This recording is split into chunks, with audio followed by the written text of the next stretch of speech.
Hello students, आज का ये वीडियो उन सभी बच्चों के लिए बहुत इंपॉर्टेंट है जो बीए थर्ड सेमेस्टर में हिंदी गद्य को पढ़ते हैं, मेजर सब्जेक्ट के रूप में या माइनर सब्जेक्ट के रूप में। आप लोग अगर 2026-27 बैच में एग्जाम देने वाले हैं तो आज का ये वीडियो आपके लिए वेरी वेरी मोस्ट इम्पोर्टेंट है, क्योंकि आज की वीडियो में मैं बहुत ही इम्पोर्टेंट क्वेश्चन आंसर आप लोगों के एग्जाम के लिए बताने वाली हूँ। देखिए, जब आप लोग बीए थर्ड सेमेस्टर में हिंदी पढ़ते हैं तो आपको हिंदी गद्य पढ़ना होता है और हिंदी गद्य के यूनिट नंबर 5 में एकांकी आपको पढ़ना है। और आज की वीडियो में हम लक्ष्मी का स्वागत एकांकी, जिसके लेखक हैं उपेंद्र नाथ अश, इसका बहुत ही इम्पोर्टेंट क्वेश्चन डिस्कस करने वाले हैं। आज का ये जो क्वेश्चन है लक्ष्मी का स्वागत एकांकी के प्रमुख पात्र का चरित्र चित्रण के बारे में है। और आप लोग ये जानते ही हैं कि लक्ष्मी का स्वागत एकांकी का जो प्रमुख पात्र है वो रोशन है। तो रोशन का चरित्र चित्रण एग्जाम में पूछता है लॉन्ग क्वेश्चन में। तो आज की वीडियो में मैं आप लोगों को हेडिंग बाय हेडिंग बताने वाली हूँ कि लक्ष्मी का स्वागत एकांकी के प्रमुख पात्र रोशन का चरित्र चित्रण आपको किस तरीके से अपने एग्जाम में लिख करके आना है। और देखिए, जो इसका सारांश है उसके ऊपर भी हमने वीडियो अपलोड कर दी है। देखिए, प्रश्न आपसे एग्जाम में कई तरीके से बन सकता है, जैसे कि पहला क्वेश्चन बनेगा लक्ष्मी का स्वागत एकांकी के प्रमुख पात्र का चरित्र चित्रण कीजिए। यह आपसे पूछ सकता है रोशन एक भावुक पिता और स्नेही पति है, इस कथन के आधार पर रोशन के चरित्र का मूल्यांकन कीजिए। यह आपसे पूछेगा लक्ष्मी का स्वागत एकांकी के आधार पर रोशन की चारित्रिक विशेषताओं का उल्लेख कीजिए। तो कैसे भी प्रश्न पूछे, आपका उत्तर क्या होगा? रोशन का चरित्र चित्रण। तो देखिए आप किस तरीके से अपने एग्जाम में लिखना शुरू करेंगे। प्रस्तुत एकांकी का केंद्रीय पात्र रोशन ही है, क्योंकि इसका जो मेन कैरेक्टर है, मेन पात्र जो है वो रोशन है। सारी कहानी उसी के आसपास घूमती है और इस एकांकी में जितनी भी कहानी, जितनी भी घटनाएं होती हैं वो सब रोशन के इर्द गिर्द ही घूमती हैं। यदि लक्ष्मी का स्वागत भी है तो उसी के माध्यम से है। और उपेंद्र नाथ अश्क ने उसे भावुक पिता, प्रेमी पति, अच्छा भाई एवं मित्र के रूप में चित्रित किया है। देखिए, जब आप इस लक्ष्मी का स्वागत एकांकी को पढ़ते हैं तब आप लोगों को पता चलता है कि रोशन एक अच्छा पति, एक अच्छा पिता, एक अच्छा भाई और एक बहुत ही अच्छा मित्र है। उसकी इन विशेषताओं को निम्नलिखित रूप से अच्छी प्रकार से समझा जा सकता है।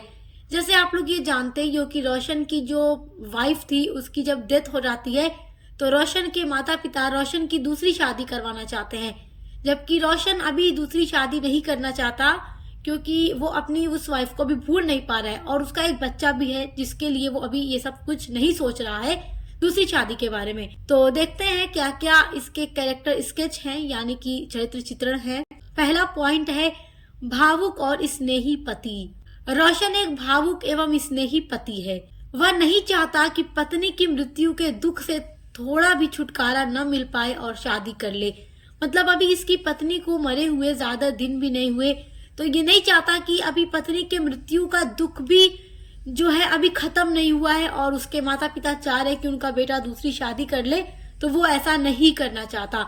वो कहता है कि आप नहीं जानते डॉक्टर साहब, ये सब लोग कितने पत्थर दिल हैं। तो इस तरीके की बात रोशन इस एकांकी के अंदर बोलता है। दूसरी विशेषता है या दूसरा चरित्र चित्रण का पॉइंट है सच्चा इंसान। देखिए, रोशन एक बहुत ही सच्चा इंसान है। वो झूठ नहीं बोलता, वो दयालु है, स्नेही है, कारुणिक है और दुनियावी स्वार्थपरता और क्रूरता के प्रति विद्रोही तथा माँ जैसी ममता से युक्त एक बाप है। मतलब इसकी वाइफ की डेथ हो गई, अब इसका एक छोटा सा बेटा है जो अक्सर बीमार रहता है, तो माँ जैसी ममता एक बाप के रूप में इसके अंदर मौजूद है और ये अपने बच्चे का बहुत अच्छे से ख्याल रखता है। उसके अंदर सभी मानवीय गुण मौजूद हैं। रोशन के चरित्र चित्रण में तीसरी हेडिंग है स्नेहील ममता युक्त पिता। देखिए, रोशन अरुण को बहुत प्यार करता है। अब अरुण कौन है? तो रोशन का छोटा बेटा अरुण है जिसकी माँ की डेथ हो गई है। वो उसकी बीमारी के कारण बेचैन है, क्योंकि जो रोशन का बेटा है वो काफी बीमार है और अपने बच्चे की बीमारी की वजह से ये बहुत ही परेशान रहता है। अरुण की दशा देखकर विह्वल होकर वो कहता है, उसकी सांस हर घड़ी रुकती जा रही है, उसका गला जैसे बंद होता जा रहा है, उसकी आंखें खुली हैं पर वह कुछ कह नहीं सकता, बेहोश सा, असहाय सा, चुपचाप टुकुर टुकुर ताक रहा है। तो इस तरीके से वो अपने बेटे के लिए कहता है। तो इन सभी बातों से पता चलता है कि ये कितना ममता युक्त पिता है।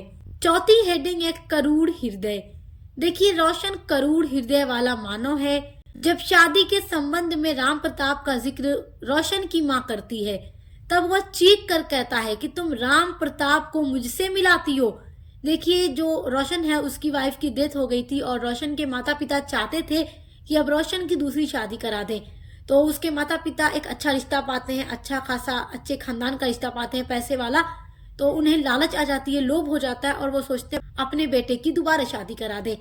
तो दोबारा शादी करने की बात पर जब वो रोशन की माँ राम प्रताप का जिक्र करती है कि देखो उसको, तब रोशन चीख कर कहता है कि तुम राम प्रताप को मुझ में मिलाती हो, जो अनपढ़ है, अशिक्षित है और गंवार है। उसके दिल कहाँ है, महसूस करने का मद्दा कहाँ है, वह तो जानवर है, जानवर। तो इस तरीके से वो चीख कर अपनी माँ को बताता है। पांचवी हेडिंग है हृदयहीन कार्यों का विरोधी।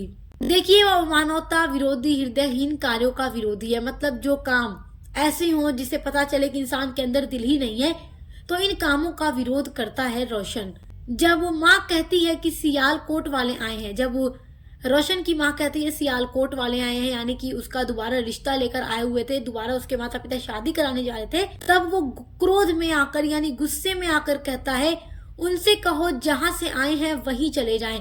तो देखिए, इन सब बातों से पता चलता है कि जो रोशन है एक साफ दिल का अच्छा इंसान है, एक अच्छा पिता और एक अच्छा पति है। रोशन के चरित्र चित्रण में जो छठी हेडिंग है वो है माँ से क्षुब्ध। देखिए, रोशन माँ के स्वार्थी व्यवहार से बहुत क्षुब्ध है, क्योंकि रोशन की माँ काफी स्वार्थी महिला है।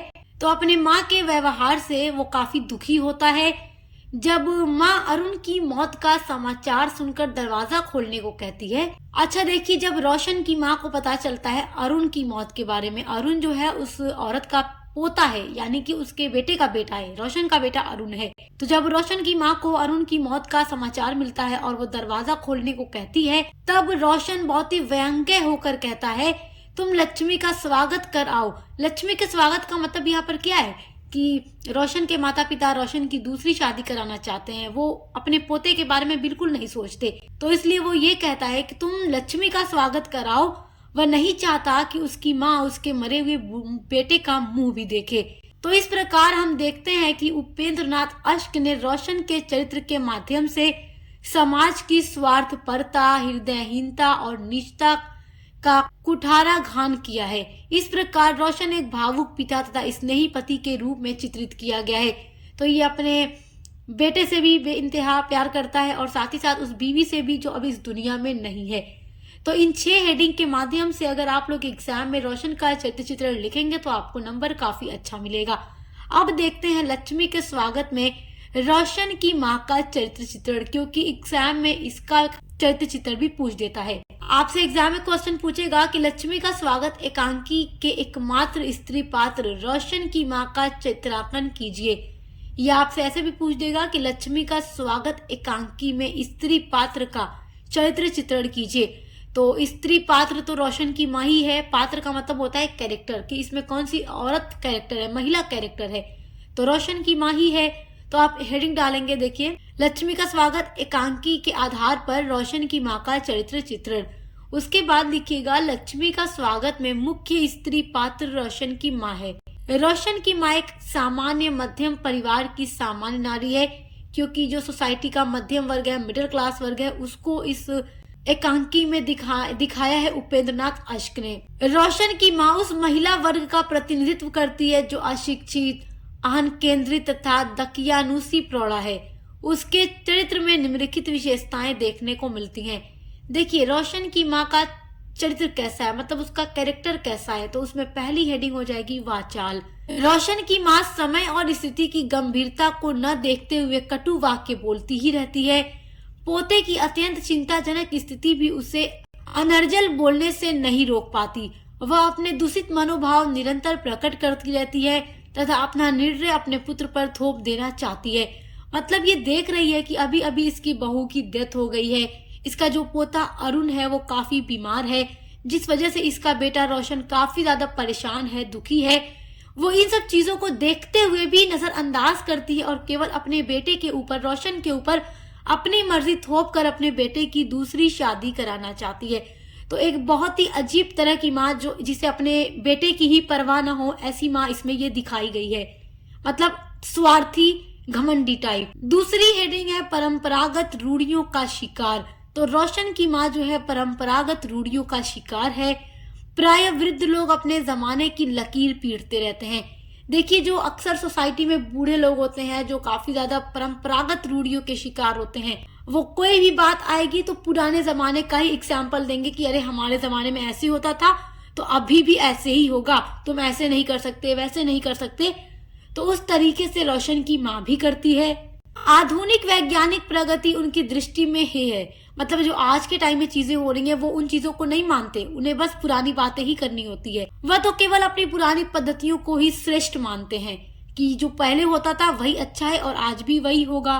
रोशन की माँ भी एक ऐसी ही महिला है जो हमेशा अपनी पुरानी लकीरें पीटती रहती है। वह अपने पोते का उपचार घुट्टी आदि देशी औषधियों से करना चाहती है, जबकि डॉक्टर के अनुसार उसकी स्थिति अत्यंत गंभीर है। मतलब डॉक्टर का कहना है कि उसके पोते की जो कंडीशन है काफी सीरियस है, लेकिन तभी वो चाहती है कि डॉक्टर से इलाज न करा के देसी औषधियों से ही बेटे का इलाज किया जाए, मतलब पोते का इलाज किया जाए। तो इन सब चीजों से जो इसका बेटा रोशन है काफी हर्ट होता है। तीसरी हेडिंग है कठोर व भावनाहीन। स्त्री होने के बावजूद उसमें लेश मात्र की भी ममता व सहानुभूति नहीं है। मतलब ये एक महिला है, एक स्त्री है, मगर फिर भी इसके अंदर ममता या सहानुभूति, सिंपैथी या दया नहीं है। वह न तो अपने पुत्र की पीड़ा समझती है और न ही अपने पोते का कष्ट उसे द्रवित कर पाता है। मतलब बेटे और पोते दोनों की भी इसको जरा सी भी फिक्र परवाह नहीं है। बहू का मर जाना तो उससे रत्ती भर भी प्रभावित नहीं करता।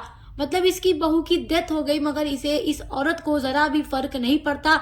न इसे अपने पोते पर दया आती है और न ही अपने बेटे पर दया आती है। वह तो अपने पुत्र की दूसरी शादी करके धन व मौज मस्ती की आशा लगाए हुए है, क्योंकि इसके बेटे के लिए किसी बड़े घराने से रिश्ता आया है, पैसे वाले लोग हैं, और चाहती है कि अपने बेटे का दूसरा रिश्ता करा के, दूसरी शादी करा के उसे धन दौलत मिले और वो मौज मस्ती करके अपनी जिंदगी गुजारे। अतः रोशन की माँ एक अत्यंत निम्न मनोवृत्ति की दकियानूसी व लोभी यानी लालची स्त्री है। उसका चरित्र चित्रण लेखक ने अत्यंत यथार्थता से एक लोभी माँ के रूप में जो अपनी लालसाएं पूरी करने में लगी है किया है। तो इस एकांकी में उपेंद्र नाथ अश्क ने रोशन की माँ के कैरेक्टर के माध्यम से ये दिखाया है कि जो सोसाइटी में कुछ इस तरीके की महिलाएं भी होती है जिन्हें केवल अपने हित की फिक्र होती है, अपनी औलाद, अपने बच्चे, अपने इन सब चीजों की उन्हें कोई फिक्र नहीं होती, उन्हें बस अपनी इच्छाएं पूरी करने की पड़ी होती है। तो आज की वीडियो में मैंने आपको लक्ष्मी के स्वागत में जो प्रमुख पात्र रोशन है और जो रोशन की माँ है उसका चरित्र चित्रण बताया है, जो एग्जाम के पॉइंट ऑफ व्यू से वेरी वेरी इंपॉर्टेंट है। तो आप इसको बहुत अच्छे से तैयार कर लीजिएगा और इसी तरीके से हम हर एक सब्जेक्ट पर वीडियोस लेकर आ रहे हैं। और आपके हिंदी गद्य की भी जो महासंग्राम रिवीजन क्लासेस हैं, मॉडल पेपर है, कैसे आपका क्वेश्चन आएगा, आंसर कैसे लिखना है, सब कुछ हम आपको बता रहे हैं। तो देखकर अच्छे से तैयारी करते रहिए। चैनल को सब्सक्राइब करना मत भूलिएगा, क्योंकि यहाँ पर आपको बीए के हर एक सब्जेक्ट की क्लासेस मिलती रहेंगी पढ़ने के लिए। अब मिलते हैं अगली वीडियो के साथ।